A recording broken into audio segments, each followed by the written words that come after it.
উনি মারা গেলেন। আজকে তার বাড়িতে আসলেন, কি কথা হলো? এখন বাড়িতে আসার থেকে বড় ব্যাপার হলো কি বলুন তো, একটা ফ্যামিলিগত একটা অ্যাটাচমেন্ট স্বাভাবিক ব্যাপার। এটা যদি আমার নিজের ফ্যামিলিতে হলে পরে সেই ফিলিংসটাই থাকবে। তো একটা দুর্ঘটনা ঘটেছে, জবে অনেক সময় অনেক রকম প্রবলেম হতেই থাকে।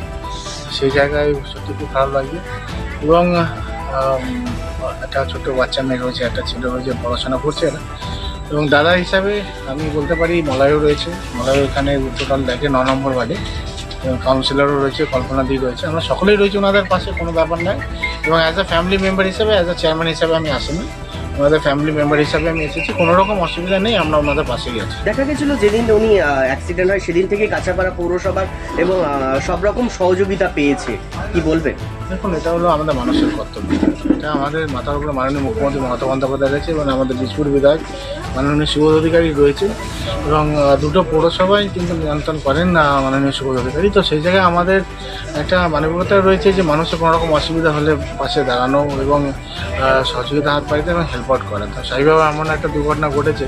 এবং যার আন্ডারে কাজ করতেন উনি মহেশদা কিন্তু খুব ভালো লোক এবং অনেক পুরনো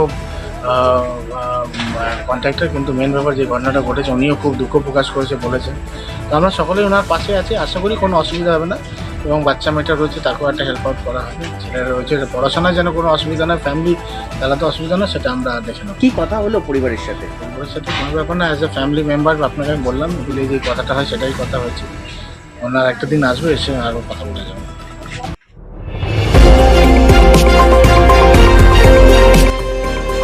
আমার বাংলা, সঙ্গে থাকুন, সঙ্গে রাখুন। আমার বাংলা।